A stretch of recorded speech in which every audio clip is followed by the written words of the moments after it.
ഇപ്പം പല ആൾക്കാർക്കും അറിയാത്ത ഒരു കാര്യം എന്ന് പറഞ്ഞാൽ നമ്മുടെ കൂടെ ഈ രോഗലക്ഷണങ്ങളൊക്കെ ഉള്ള ഒരാളുണ്ട്, അല്ലെങ്കിൽ നമുക്ക് സ്വയം ഇതുണ്ട് എങ്കിൽ എങ്ങനെയാണ് ഇവരോട് പെരുമാറേണ്ടത്, അല്ലെങ്കിൽ ഇവരെ നമ്മൾ എങ്ങനെ അപ്രോച്ച് ചെയ്യണം എന്നുള്ളത് പലർക്കും അറിയത്തില്ല. നമ്മുടെ കൂട്ടത്തിൽ ഞാൻ ഈ പറഞ്ഞ രോഗലക്ഷണങ്ങളുള്ള ആരെയെങ്കിലും അറിയാമെങ്കിൽ ആദ്യം ചെയ്യേണ്ട കാര്യം അവരോട് പോയി ചോദിക്കുക.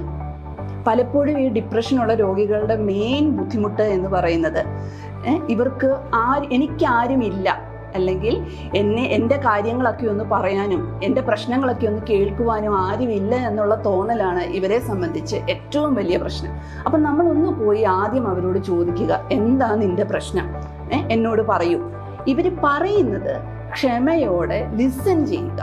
പലപ്പോഴും നമ്മുടെ ആൾക്കാർ ചെയ്യുന്ന ഒരു തെറ്റെന്ന് പറഞ്ഞാൽ പറഞ്ഞു തുടങ്ങുന്നതിന് മുമ്പ് തന്നെ നമ്മളങ്ങ് ഉപദേശിക്കാൻ തുടങ്ങും. ഉപദേശിക്കാൻ നമുക്ക് വലിയ ഇഷ്ടമാണ്, പക്ഷെ ഈ ഉപദേശം കേൾക്കുന്നത് നമുക്ക് ആർക്കും ഇഷ്ടമല്ല. ഈ രോഗിയെ സംബന്ധിച്ച് ഈ പറഞ്ഞവരെല്ലാം ഉപദേശിച്ച് ഇത് കേട്ട് മടുത്തിരിക്കുന്ന ഒരു അവസ്ഥയായിരിക്കും. അപ്പം അവർക്ക് ഉപദേശമല്ല വേണ്ടത്, ലിസൺ ചെയ്യുക. ജസ്റ്റ് കേട്ടോണ്ടിരിക്കുക. ഇവർ പറയുന്നത് ക്ഷമയോടെ ലിസൺ ചെയ്യുക. അതേപോലെ ഇവർ നമ്മളോട് തുറന്നു പറയണമെങ്കിൽ ഇവർ പറയുന്ന കാര്യങ്ങൾ നമ്മൾ മറ്റാരോടും പറയാൻ പാടില്ല. വിശ്വസ്തരായിരിക്കണം നമ്മൾ. വിശ്വസ്തത അവർക്ക് ഫീൽ ചെയ്താൽ മാത്രമേ ഇവർ കാര്യങ്ങൾ തുറന്നു പറയാവുള്ളൂ. അല്ലെങ്കിൽ ഇപ്പം നമ്മളോട് പെട്ടെന്ന് ഒരാളുടെ മുമ്പിൽ കൊണ്ടുവന്നിരുത്തി എല്ലാ പ്രശ്നങ്ങളും ഒന്ന് തുറന്നു പറഞ്ഞു കഴിഞ്ഞാൽ നമ്മളെ കൊണ്ട് പറയാൻ പറ്റത്തില്ല. അപ്പം ഇവർ ഈ പറയുന്ന കാര്യങ്ങൾ ശ്രദ്ധാപൂർവം കേട്ട് അത് കഴിയുന്നതും മറ്റാരോടും ഷെയർ ചെയ്ത് അതൊരു ഗോസിപ്പാക്കി മാറ്റാതിരിക്കുക. എന്നിട്ട് നമുക്ക് എന്താ ചെയ്യാൻ പറ്റുന്നത്, ഒരു ഡോക്ടറല്ല, നിങ്ങൾക്ക് ഇവരെ എന്താണ് ചെയ്യാൻ പറ്റുന്നത്? ഒന്ന്, ഇപ്പം ചില പ്രശ്നങ്ങൾക്ക് നമുക്ക് പരിഹാരം ഇല്ല. ഉദാഹരണത്തിന് പെട്ടെന്ന് എൻ്റെ അമ്മയ്ക്കോ അച്ഛനോ ആർക്കെങ്കിലും ഒരാൾക്ക് ക്യാൻസർ ഡിറ്റക്ട് ചെയ്തു. ഡോക്ടർ പറഞ്ഞു ഒരു 6 മാസം കൂടെ കഷ്ടി കാണുകയുള്ളൂ. അങ്ങനെ ഒരു രോഗിയോട് നമുക്കൊരു ഫേക്ക് ഹോപ്പ് കൊടുക്കാൻ പറ്റത്തില്ല. അതായത് രക്ഷപ്പെടും എന്നല്ല പറയേണ്ടത്. അവരോട് പറയുക, പ്രശ്നമുണ്ട്, സാരമില്ല, പക്ഷെ നിനക്ക് എന്താവശ്യമുണ്ടെങ്കിലും ഞാനുണ്ട് കൂടെ. നീ ഒറ്റയ്ക്കല്ല, നിന്നെ സപ്പോർട്ട് ചെയ്യാൻ ഞാനുണ്ട്. ഇത്രയും കാര്യങ്ങൾ ചെയ്യുക. ഒരു മൈൽഡ് ലെവലായിട്ടുള്ള ഡിപ്രഷൻ പലപ്പോഴും നമുക്കിതിലൂടെയൊക്കെ മാറ്റിയെടുക്കാൻ സാധിക്കാറുണ്ട്. പക്ഷേ ഇതൊക്കെ ചെയ്തിട്ടും ആ വ്യക്തിയിൽ യാതൊരു മാറ്റവും ഇല്ല എന്നുണ്ടെങ്കിൽ തീർച്ചയായിട്ടും ഒരു സൈക്യാട്രിസ്റ്റിൻ്റെ അടുത്ത് കൂട്ടിക്കൊണ്ടുപോവാം. ഇനി ഡിപ്രഷൻ്റെ ചികിത്സ. പലർക്കും ഉള്ള സൈക്യാട്രി ചികിത്സയെക്കുറിച്ച് തന്നെ ഒരുപാട് തെറ്റിദ്ധാരണകൾ ആൾക്കാരുടെ ഇടയിലുണ്ട്. ഒന്ന്, ഈ സൈക്യാട്രി മരുന്നുകളെല്ലാം ഭയങ്കരമായ പാർശ്വഫലങ്ങളുള്ളതാണ്. അത് ഒരു തവണ കഴിച്ചു കഴിഞ്ഞാൽ ഭ്രാന്തി ഇല്ലാത്ത ആൾക്കാർക്ക് പോലും ഭ്രാന്ത് വന്നു പോകും എന്നൊക്കെ ചിന്തിക്കുന്ന ഒരുപാട് ആൾക്കാരുണ്ട്. അതേപോലെ തന്നെ ഇതിന് ഭയങ്കരമായ അഡിക്ഷനാണ്. ഈ സൈക്യാട്രി മരുന്നിന് എല്ലാത്തിനും ഭയങ്കരമായ അഡിക്ഷനാണ്. ഇതെല്ലാം വെറും തെറ്റിദ്ധാരണകൾ മാത്രമാണ്. ഇപ്പോൾ നമ്മൾ പണ്ട് ഒരു അപ്പൻഡിസൈറ്റിസ് ഓപ്പറേഷൻ ചെയ്യണമെങ്കിൽ ഒരു സർജനെ സംബന്ധിച്ച് ഒരു മേജർ സർജറി ആയിരുന്നു ഒരു 10-20 വർഷം മുമ്പ്. പക്ഷെ ഇന്ന് ഒരു സർജനെ സംബന്ധിച്ച് ഏറ്റവും സിമ്പിളായിട്ട് അവർക്ക് ചെയ്യാൻ പറ്റുന്ന ഒരു സർജറിയാണ്, ഒരു ലാപ്രോസ്കോപ്പിക് സർജറിയാണ് ഒരു അപ്പൻഡിസൈറ്റിസ് ഓപ്പറേഷൻ എന്ന് പറയുന്നത്, ഈ അപ്പൻഡിസെക്ടമി എന്ന് പറയുന്നത്. ഇത് ചെയ്ത് കഴിഞ്ഞ ഒരു പേഷ്യന്റിന് ആ ലാപ്രോസ്കോപ്പിക് ഇൻസ്ട്രുമെന്റ് കയറ്റേണ്ട ആ ഒരു ചെറിയ ഒരു മുറിവ് മാത്രമേ അവരുടെ വയറ്റിൽ കാണുകയുള്ളൂ.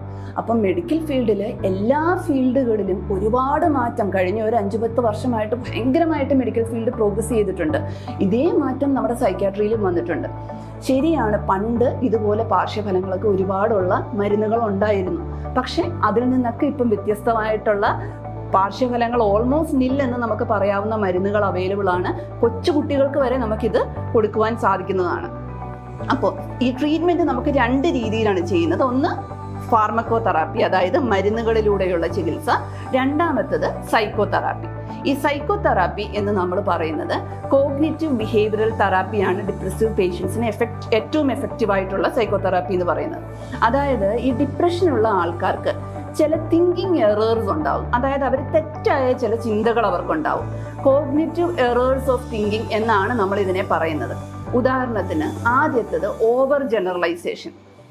അതായത് ഞാനിപ്പോൾ രാവിലെ ഹോസ്പിറ്റലിലേക്ക് വരികയാണ്. അപ്പോൾ എനിക്ക് വളരെ പരിചയമുള്ളൊരു വ്യക്തിനെ ഞാൻ എൻ്റെ മുമ്പിൽ കണ്ടു. ഇവരെ കണ്ടു, ഞാൻ ചിരിച്ചു. പക്ഷെ ഇവരെന്നെ നോക്കി ചിരിക്കാതെ അങ്ങ് കടന്നുപോയി. ഒരു ഡിപ്രഷനുള്ള വ്യക്തിയെ സംബന്ധിച്ച് അയാൾ എങ്ങനെയായിരിക്കും ചിന്തിക്കുക എന്ന് വെച്ചാൽ, എന്തുകൊണ്ടാണ് അയാൾ എന്നെ കണ്ട് ചിരിക്കാഞ്ഞ്? ചിലപ്പോൾ അയാൾക്ക് എന്നെ ഇഷ്ടമല്ലായിരിക്കും. ഞാൻ അത്ര മോശമായ ഒരു വ്യക്തിയാണോ? ചിലപ്പോൾ ഇയാളെ പോലെ എന്നോട് ചിരിക്കുന്നവരും എൻ്റെ ചുറ്റുമുള്ള ആർക്കും എന്നെ ചിലപ്പോൾ ഇഷ്ടമല്ലായിരിക്കും. ഞാൻ അത്രയ്ക്ക് കൊള്ളാത്ത ഒരാളായിരിക്കും. ഇങ്ങനെയൊക്കെ തോന്നുക. അതായത് ഇതിനെയാണ് നമ്മൾ ഓവർ ജനറലൈസേഷൻ. ഒരു വ്യക്തിയോട് നമുക്ക് തോന്നുന്ന ഒരു കാര്യം എല്ലാവരും അങ്ങനെ തന്നെ എന്നൊരു ഒരു ഡിസിഷനിലേക്ക് നമ്മൾ അങ്ങ് എത്തുന്നത്. ഇതിനെയാണ് ഓവർ ജനറലൈസേഷൻ എന്ന് പറയുന്നത്. അതേപോലെ മാഗ്നിഫിക്കേഷൻ, മിനിമൈസേഷൻ, അതായത് നമ്മുടെ ജീവിതത്തിൽ എന്തെങ്കിലും ഒരു നെഗറ്റീവായിട്ടുള്ള കാര്യം, വളരെ നിസ്സാരമായ കാര്യമായിരിക്കും, പക്ഷെ നെഗറ്റീവായിട്ടുള്ള കാര്യം നടന്നാൽ അതിനെ ഊതിപ്പെരിപ്പിക്കുക, അതിനെക്കുറിച്ച് എപ്പോഴും ചിന്തിച്ചുകൊണ്ടിരിക്കുക, പറഞ്ഞുകൊണ്ടിരിക്കുക. അതേപോലെ നല്ല ഒരു കാര്യം, നമുക്കൊരു അച്ചീവ്മെന്റ് ഈ സമയത്ത് കിട്ടി എങ്കിൽ അതിനെ വല്ലാണ്ടങ്ങ് നിസ്സാരമാക്കി കാണുക. അതാണ് മാഗ്നിഫിക്കേഷൻ ആൻഡ് മിനിമൈസേഷൻ എന്ന് പറയുന്നത്. ഇനി അടുത്തതാണ് പേഴ്സണലൈസേഷൻ. അതായത് നമ്മുടെ ചുറ്റുമുള്ള നമ്മുടെ ബന്ധുക്കളോ അല്ലെങ്കിൽ നമ്മുടെ സുഹൃത്തുക്കളോ ആർക്കെങ്കിലും എന്തെങ്കിലും ഒരു മോശം കാര്യം നടന്നു കഴിഞ്ഞാൽ ഇതെല്ലാം ഞാൻ കാരണമാണ്, അല്ലെങ്കിൽ എന്നെ കൊള്ളില്ല, ഞാൻ കൂടെ ഉള്ളതുകൊണ്ടാണ് ഇവർക്കെല്ലാം മോശം സംഭവിക്കുന്നത് എന്ന് ചിന്തിക്കുക. ഇതിനെയാണ് നമ്മൾ പേഴ്സണലൈസേഷൻ എന്ന് പറയുന്നത്. ഈ കോഗ്നിറ്റീവ് ബിഹേവിയറൽ തെറാപ്പിയിലൂടെ ഈ എറേഴ്സ് ഓഫ് തിങ്കിങ്ങിനെ നമ്മൾ കറക്റ്റ് ചെയ്യുകയാണ് ചെയ്യുന്നത്. ഒരു മൈൽഡ് ഡിപ്രഷനുള്ള പേഷ്യന്റിനെ സംബന്ധിച്ച് ചിലപ്പോൾ മരുന്നുകളൊന്നുമില്ലാതെ ഈ കോഗ്നിറ്റീവ് ബിഹേവിയറൽ തെറാപ്പിയിലൂടെ തന്നെ നമുക്ക് പേഷ്യന്റിനെ ഡിപ്രഷനിൽ നിന്ന് വെളിയിൽ കൊണ്ടുവരാൻ സാധിക്കാനുണ്ട്. പക്ഷേ ഒരു മോഡറേറ്റ് ഡിപ്രഷൻ ആയി കഴിഞ്ഞാൽ നമുക്ക് മരുന്നുകൾ കൂടിയേ പറ്റൂ. അപ്പം എന്തൊക്കെയാണ് ഡിപ്രഷൻ അവൈലബിൾ ആയിട്ടുള്ള മരുന്നുകൾ? ഏറ്റവും കോമൺ ആയിട്ട് നമ്മളെല്ലാവരും ഉപയോഗിക്കുന്ന മരുന്ന് SSRI എന്ന മരുന്നാണ് നമ്മൾ യൂഷ്വലി കൊടുക്കുക. ഫ്ലൂഓക്സെറ്റിൻ, സെർട്രാലിൻ, എസെറ്റിലോപ്രാം എന്നൊക്കെ പറഞ്ഞ് ഇങ്ങനെ പല മരുന്നുകളും ഇതിനകത്തുണ്ട്. ഇവ പാർശ്വഫലങ്ങൾ വളരെ കുറവുള്ള മരുന്നാണ്. ഇപ്പൊ നമ്മളൊരു സാധാരണ പനിക്ക് ചികിത്സ ചെയ്യുന്നത് പോലെ അല്ല സൈക്കാട്രിയിൽ. ഇപ്പൊ നമുക്ക് പനി വന്നാൽ എല്ലാവർക്കും പാരസെറ്റമോൾ ആണ് കൊടുക്കുന്നത്. സൈക്കാട്രിയിൽ അങ്ങനെയല്ല. ഇവയെല്ലാം തലച്ചോറിൽ ആക്ട് ചെയ്യുന്ന മരുന്നുകളാണ്. നമ്മുടെ എല്ലാവരും വ്യത്യസ്തരാണ്, എല്ലാവരുടെയും തലച്ചോറ് വ്യത്യസ്തമാണ്. ഒരു പേഷ്യന്റിന് ചിലപ്പോൾ ഒരു 5 മില്ലിഗ്രാമിൽ വരുന്ന എഫക്റ്റ് വേറൊരു പേഷ്യന്റ് 10 മില്ലിഗ്രാമിലായിരിക്കും നമുക്ക് അച്ചീവ് ചെയ്യാൻ പറ്റുക. അതുപോലെ ഓരോ പേഷ്യന്റിനും അവരുടെ സിംറ്റംസ് അനുസരിച്ചിട്ടാണ് നമ്മൾ മരുന്ന് ചൂസ് ചെയ്യുക. ഇനി രണ്ടാമത്തെ കാറ്റഗറി SNRI. ഈ SSRI, ആദ്യം ഞാൻ പറഞ്ഞ SSRI എന്ന് പറഞ്ഞ മരുന്നുകൾ നമ്മുടെ തലച്ചോറിൽ ഈ കുറഞ്ഞു പോയ സിറട്ടോണിനെ തിരിച്ച് നോർമലാക്കുന്ന മരുന്നാണ്. ഇനി SNRI എന്ന് പറയുന്ന മരുന്ന് സിറട്ടോണിനും നോറെപ്പിനെഫ്രിനും ഒരേപോലെ കൂട്ടുന്ന മരുന്ന്. അതും നമ്മൾ പല മരുന്നുകൾ മാർക്കറ്റിൽ അവൈലബിൾ ആണ്. ഡുലോക്സെറ്റിൻ, വെനിലാഫാക്സിൻ, ഡെസ്വെനിലാഫാക്സിൻ എന്നിങ്ങനെ പല മരുന്നുകളുണ്ട്. ഇവയും വളരെ എഫക്റ്റീവ് ആയിട്ടുള്ള മരുന്നാണ്. ഇനി TCA, അതായത് ട്രൈസൈക്ലിക് ആന്റി ഡിപ്രസന്റ്, ഈ വിഭാഗത്തിൽപ്പെടുന്ന മരുന്നുകളുണ്ട്. ഇവ നമ്മൾ അധികം ഇപ്പൊ യൂസ് ചെയ്യാറില്ല, വളരെ കുറവേ യൂസ് ചെയ്യാറുള്ളൂ. എന്നാലും ഇതിൽ അമിട്രിപ്റ്റിലിൻ എന്ന് പറയുന്ന മരുന്ന് വളരെ ഒരുപാട് ഡോക്ടേഴ്സ് യൂസ് ചെയ്യുന്നതാണ്, പ്രത്യേകിച്ചും മെഡിക്കൽ ഫീൽഡിലുള്ള ഡോക്ടേഴ്സ്. പ്രത്യേകിച്ച് നമ്മുടെ ഒരുപാട് നാളായിട്ട് ഡയബറ്റീസ് ഉള്ളവർ, ഒരുപാട് നാളായിട്ട് പല അസുഖങ്ങൾ, വേദന, ആർത്രൈറ്റിസ് ഒക്കെ ഉള്ള പേഷ്യൻസിന് നമ്മളൊരു അമിട്രിപ്റ്റിലിൻ ഒരല്പം കൊടുക്കുകയാണെങ്കിൽ അവർക്ക് ഒരുപാട് സിംറ്റം റിലീഫ് കിട്ടും. അവരുടെ ഇംപ്രൂവ് ചെയ്യാത്ത ഫിസിക്കൽ സിംറ്റംസ് പലപ്പോഴും ഈ മരുന്ന് കൊടുത്തു കഴിയുമ്പോഴത്തേക്ക് ഇംപ്രൂവ് ചെയ്യുന്നതായിട്ട് നമുക്ക് കാണാറുണ്ട്. ഇനി ഈ മരുന്നിൻ്റെ ട്രീറ്റ്മെൻറ്റ് കഴിഞ്ഞിട്ട് നമ്മൾ പലപ്പോഴും ആൾക്കാർക്ക് പേടിയുള്ള ഒരു ട്രീറ്റ്മെൻ്റ് ആണ് ഈ ഷോക്ക് തെറാപ്പി അല്ലെങ്കിൽ ഇലക്ട്രോ കൺവൾസീവ് തെറാപ്പി, ECT എന്ന് പറയുന്നത്. എല്ലാ പേഷ്യൻസിനും നമ്മൾ ECT കൊടുക്കേണ്ട ആവശ്യമുണ്ടോ? ഒരിക്കലുമില്ല. മരുന്നുകൾ ഒരു 90% പേഷ്യൻസിനും അല്ലെങ്കിൽ 95% പേഷ്യൻസിനും മരുന്നുകളിലൂടെ മാത്രം മാറ്റം വരും. നമുക്ക് പൂർണ്ണമായിട്ടും അസുഖം ഭേദമാക്കാൻ സാധിക്കാറുണ്ട്. പക്ഷേ വളരെ കുറച്ച് പേഷ്യൻസിന് നമുക്ക് ചിലപ്പം ഈ മരുന്നുകൾ റെസ്പോണ്ട് ചെയ്യാത്തതായിട്ട് കാണാം. അതേപോലെ ചിലപ്പം ഡിപ്രഷൻ വളരെ സിവിയർ ആണ് എങ്കിൽ, അതായത് പേഷ്യന്റ് തുടർച്ചയായിട്ട് ആത്മഹത്യക്ക് ശ്രമിച്ചുകൊണ്ടിരിക്കുകയാണ്, ആ പേഷ്യന്റിന് നമ്മൾ ചിലപ്പോൾ ECT കൊടുത്ത് ചികിത്സിച്ചില്ല എന്നുണ്ടെങ്കിൽ ചിലപ്പോൾ അയാൾ ആത്മഹത്യ ചെയ്യും. അതേപോലെ കാറ്ററ്റോണിയ, ഞാൻ നേരത്തെ പറഞ്ഞ കാറ്ററ്റോണിയ എന്ന് പറഞ്ഞ കണ്ടീഷൻസിൽ മരുന്ന് കൊടുത്ത് മരുന്ന് റെസ്പോണ്ട് ചെയ്യുന്നില്ല എന്നുണ്ടെങ്കിൽ അങ്ങനെയുള്ള പേഷ്യൻസിന് നമ്മൾ ECT കൊടുക്കാറുണ്ട്. പക്ഷേ ECTയെ കുറിച്ച് ഒരുപാട് പേടിയും സ്റ്റിഗ്മയും എല്ലാം നമ്മുടെ സമൂഹത്തിലുണ്ട്. ഷോക്ക് ട്രീറ്റ്മെന്റ് എന്ന് കേൾക്കുമ്പോഴേ അയ്യോ ഡോക്ടറെ ഷോക്ക് ട്രീറ്റ്മെന്റ് എന്നാണ് ആൾക്കാർ ചോദിക്കാറ്. കാരണം നമ്മുടെ സിനിമയിലും മീഡിയാസിലും ഒക്കെ ഈ ഷോക്ക് ട്രീറ്റ്മെന്റിനെ വളരെ മോശമായ രീതിയിലാണ് ചിത്രീകരിച്ചിട്ടുള്ളത്. അതായത് നമ്മളെ ഇപ്പോൾ ഉള്ളടക്കത്തിലോ താളവട്ടത്തിലോ ഒക്കെ കാണിക്കുന്ന പോലെ വലിച്ചഴച്ചു കൊണ്ടുപോയി ഒരു പണിഷ്മെന്റ് പോലെ കൊടുക്കുന്നതാണ് ഷോക്ക് ട്രീറ്റ്മെന്റ്. പക്ഷെ ശരിക്കും അങ്ങനെയല്ല. പേഷ്യന്റിന് നമ്മൾ ജനറൽ അനസ്തേഷ്യ കൊടുത്തിട്ടാണ് ഈ ഷോക്ക് ട്രീറ്റ്മെന്റ് കൊടുക്കുന്നത്. അതുകൊണ്ട് ഈ കൊടുക്കുന്ന സമയത്ത് ഒരു കാര്യങ്ങളും പേഷ്യന്റ് അറിയുകയില്ല. പിന്നെ എന്താണ് ഈ ഷോക്ക് ട്രീറ്റ്മെന്റ് കൊടുക്കുന്നത് കൊണ്ട് ആക്ച്വലി എന്താണ് സംഭവിക്കുന്നത്?